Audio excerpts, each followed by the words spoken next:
नमस्ते मित्रों, स्वागत है आपका हमारे इस चैनल हिंदू माइथोलॉजी में। शुरू करते हैं।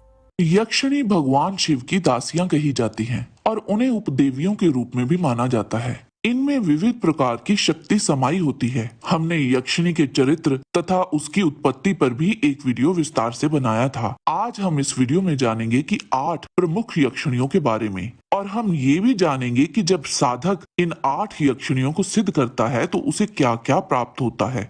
नंबर 1, सुर सुंदरी यक्षिणी। इस यक्षिणी को सबसे सुंदर यक्षिणी कहा गया है। यह साधक को तेजस्विता और ऐश्वर्य प्रदान करती है और साथ में साधक के रूप को अपनी ही तरह सुंदर बना देती है। इस यक्षिणी को सिद्ध कर साधक जिसको भी चाहे अपने सुंदर रूप के जाल में उसको मोहित कर सकता है। सुर सुंदरी यक्षिणी साधना में साधक जिस भाव से और जिस रूप से यक्षिणी की साधना आराधना करता है वह उसे उसी रूप में प्राप्त होती है, जैसे माँ के रूप में, प्रेमिका के रूप में, पुत्री के रूप में। इनमें से जिस भी रूप में आराधना की जाए यह स्वप्न में आकर बताती है और अच्छे उद्देश्य से की गई साधना में वह स्वयं भी प्रकट हो जाती है।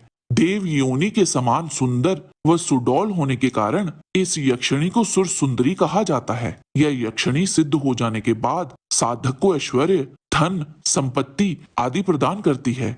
नंबर 2, मनोहारी यक्षिणी। इस यक्षिणी साधना में साधक को सम्मोहन शक्ति की प्राप्ति होती है, अर्थात वह साधक के व्यक्तित्व को सम्मोहक बना देती है। इस साधना में सफलता प्राप्त करने पर साधक में ऐसी शक्ति आ जाती है जिसके बल पर वह किसी को भी अपने वश में कर सकता है। सिद्ध हो जाने के उपरांत वह स्वर्ण मुद्राएं प्रदान करती हैं और जब तक ये यक्षिणी साधक के साथ मौजूद रहती है उसको कभी भी धन संपत्ति की कमी नहीं होती।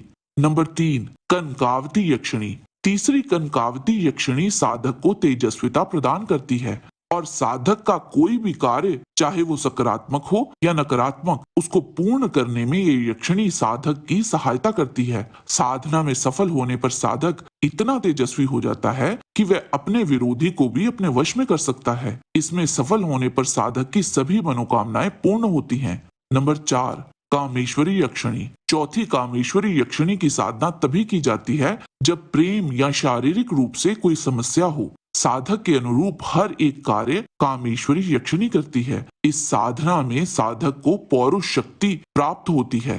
पत्नी सुख की कामना करने पर यक्षिणी साक्षात पत्नीवत रूप में उपस्थित होकर साधक की इच्छा पूर्ण करती है। इस यक्षिणी की विशेषता ये भी है कि हर वस्तु को प्राप्त करने में यह साधक की सहायता करती है। नंबर 5, रति प्रिया यक्षिणी।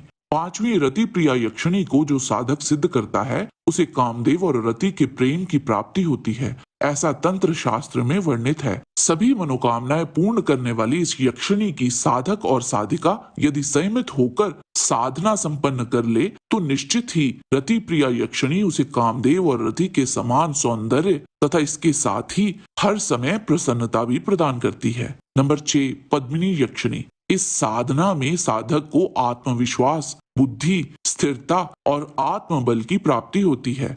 ऐसा साधक मानसिक रूप से प्रबल बनता है। हर परिस्थितियों में साधक को डटकर खड़े रहने में उसकी सहायता करती है, जिससे साधक उन्नति के मार्ग पर अग्रसर होता है। बहुत सा धन तथा ऐश्वर्य भी साधक को ये यक्षिणी प्रदान करती है। नंबर 7, नटी यक्षिणी।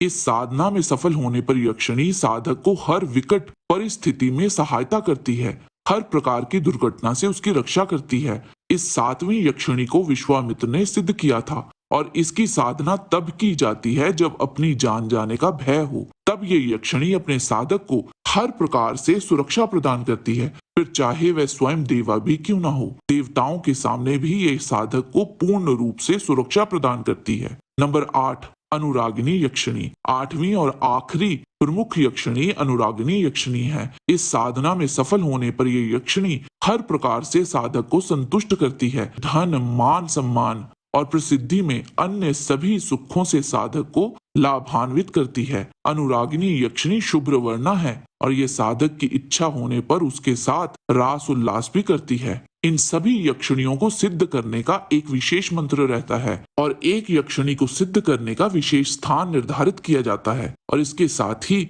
हर एक यक्षिणी को सिद्ध करने की पूजा विधि भी अलग है। आज के वीडियो में बस इतना ही। आशा करते हैं कि आपको हमारा आज का वीडियो पसंद आया होगा। कृपया इसे लाइक और शेयर अवश्य करें। किसी भी प्रकार की त्रुटि के लिए आप सबसे क्षमा याचना करते हुए आपसे निवेदन है कि प्रेम पूर्वक परम पिता परमात्मा को मन में धारण करें और बोलें, वैदिक सनातन धर्म की सदा ही